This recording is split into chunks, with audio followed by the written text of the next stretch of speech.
Ever felt like your life is a loop? You wake up, scroll your phone, rush through the day, promise yourself you'll change tomorrow, then repeat the same thing the next day. You want to work out, eat better, finally start that project, but somehow nothing sticks.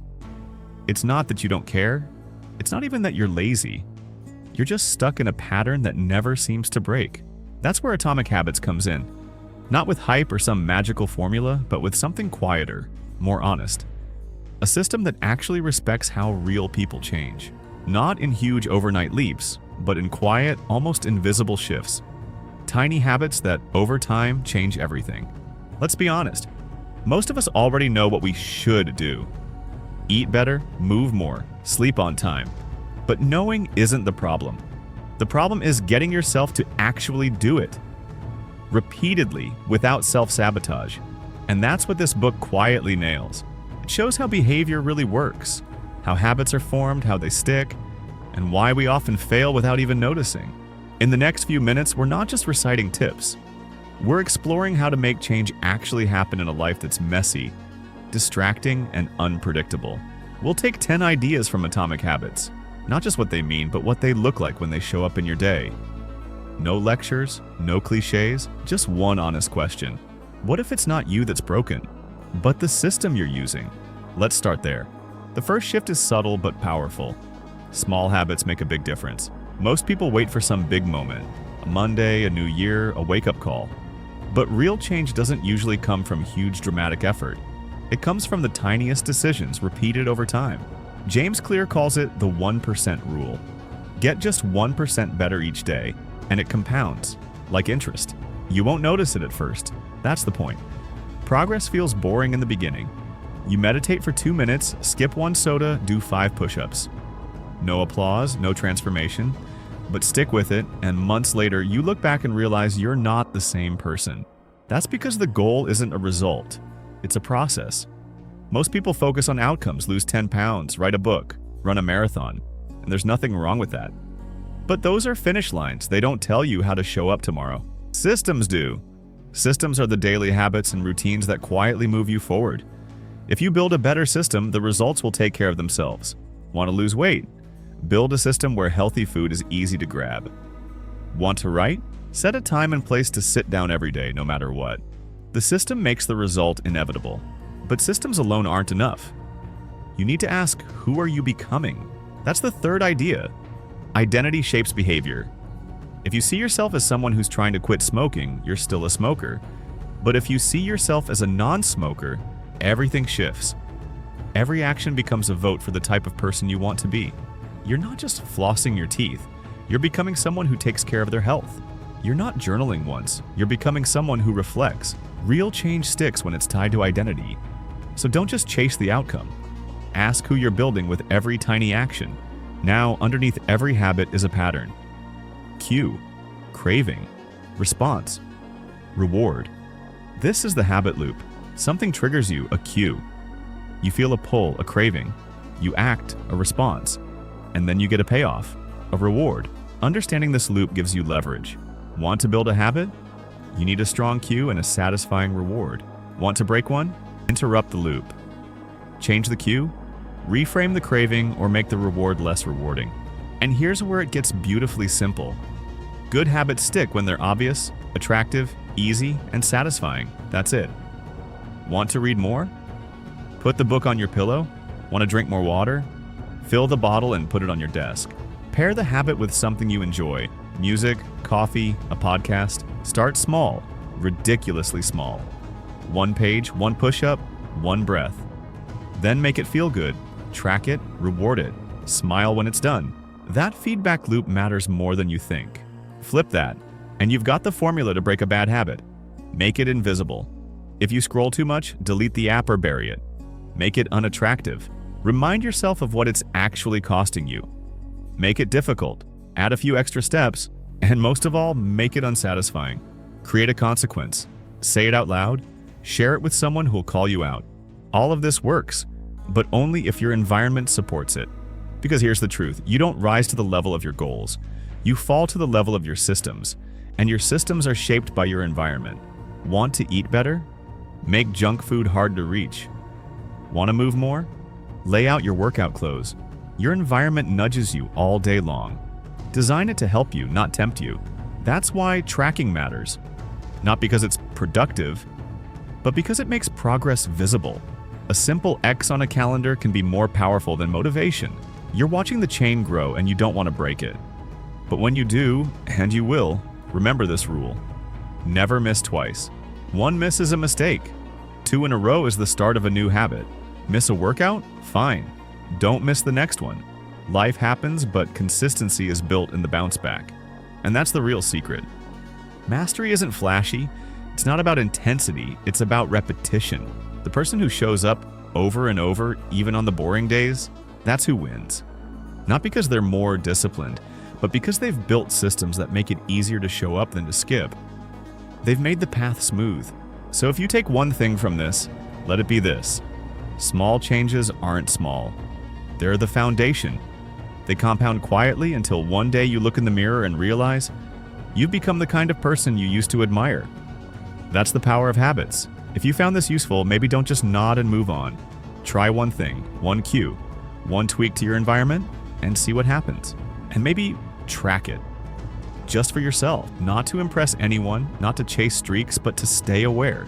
Because the real battle isn't doing something once, it's remembering to do it again. Change hides in the repetition. You don't need a perfect plan. You don't need to overhaul your life, you just need to start showing up slightly better than yesterday. That's it. One better decision. One skipped distraction. One moment where you pause and act with intention instead of autopilot. The truth is, most people don't fail because they lack goals. They fail because they rely on willpower in an environment that's working against them. They try to sprint through something that requires a stroll. And when things get messy, as they always do, they think they've failed. But they haven't. They've just forgotten that consistency beats intensity, that identity beats motivation, that systems beat willpower every time. So maybe today's not about fixing everything. Maybe it's about one small shift in the right direction. Clear the clutter off your desk, put the water bottle in sight, set a 5-minute timer and write anything. That's how it starts. And if you mess up, because you will, don't spiral. Don't wait for Monday. Don't say screw it. Just come back. Reset the system. Keep the streak alive in spirit, even if the calendar says otherwise. The habit wasn't broken, it just got interrupted. Because in the end, habits are less about what you do, and more about who you're becoming. And becoming someone new doesn't start with a big leap. It starts with one quiet, simple, almost forgettable step. Taken today. Maybe that's the real reason most advice doesn't work. It assumes you're already the kind of person who follows advice. But what if you're not there yet? What if you're still building that version of yourself? The one who wakes up early, who finishes things, who follows through? That identity doesn't click overnight. It's earned habit by habit. And each time you show up, even in a small way, you're casting a vote for that version of yourself. You don't need to win by a landslide. You just need enough votes to tip the scale. That's what James Clear means when he says, "You do not rise to the level of your goals, you fall to the level of your systems." It's humbling and freeing, because it means you don't need to dream harder. You need to build better foundations. The beauty is, this approach doesn't demand more of you. It demands less. Less friction, less overwhelm, less pressure to be perfect. It's the art of making good habits easier and bad habits harder, until the path of least resistance becomes the one that serves you. So if you're watching this and thinking, where do I even start? Start with one thing. Not 10, not tomorrow. One small shift today that's so easy it feels almost silly. That's the door. Open it, and if you want to take it a step further, grab a notebook. Write down the person you want to become, not the achievements, but the identity. Then ask, what does that kind of person do each day? What's the smallest version of that I can try now? You're not waiting to become someone else. You're becoming them already, quietly, slowly, one habit at a time. And that's how change actually happens. Not in a moment, but in motion. There's something strangely comforting about that, isn't there? That change doesn't demand you to be extraordinary, it just asks you to be consistent. To show up, even if it's messy. To not break the chain, even if today's effort looks nothing like yesterday's. Momentum doesn't care if it's fast, it just cares that it's alive. That's why habits matter more than motivation. Motivation fades, it burns hot and fast, then disappears the moment life gets hard. But habits, they don't ask how you feel. They just ask, what do we do next? They're the part of you that keeps moving even when your energy dips, when doubt creeps in, when no one's watching. And in time, the habit becomes the identity. You're no longer trying to read more. You're a reader. You're not forcing yourself to exercise. You're someone who moves. You're not battling with productivity tips. You're just someone who finishes what they start.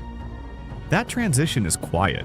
It doesn't come with fireworks or dramatic declarations, but it's real. And it's earned day by day, step by step. So here's the invitation. Don't wait for the perfect mood. Don't wait for a better week or less stress or more time. Just pick one habit. Make it so small it's almost laughable. Attach it to something you already do, and keep it going. Not because you have to, but because this is who you are now. If you fall off, come back. If you forget, forgive yourself fast. Keep building. Keep casting votes. Let the small things be enough. And if this video sparked even one useful thought, pause before you scroll. Write it down, commit to one action today. Because the difference between who you are and who you want to be is what you do next. Maybe that's the part we overlook, the power of the next decision. Not the next month, not the 5-year plan, just the next small choice. You don't need to believe in yourself in some big dramatic way. You just need to believe in the next action. You just need to trust that showing up, even imperfectly, still counts. And maybe most of all, you need to stop waiting for the feeling to come first. Motivation follows action, not the other way around. You fold one shirt, and suddenly cleaning the room doesn't feel so impossible. You write one sentence, and the ideas start flowing. That's how momentum works. You build it by doing, not by thinking about doing. So if you've been stuck, if you've been waiting to get your life together, don't. Just lower the bar. Make the first step too easy to fail. Don't overhaul your diet. Just skip the second soda. Don't run 5 miles. Just put on the shoes and walk out the door. You're not proving anything to the world. You're just casting one more vote for the person you're becoming. And the beautiful thing is, no one sees these tiny wins. No one claps when you do the push-up or close the laptop at midnight instead of scrolling. But over time, they add up. They change you, not all at once, but inevitably. This isn't about hacks. It's not about doing more. It's about doing what matters consistently until it becomes part of who you are. That's what Atomic Habits is really about. Not habits as chores or obligations, but as tools to build a quieter kind of power. A life that doesn't depend on willpower or inspiration, but on structure, on clarity, on identity. And that kind of life? It starts small. It starts now.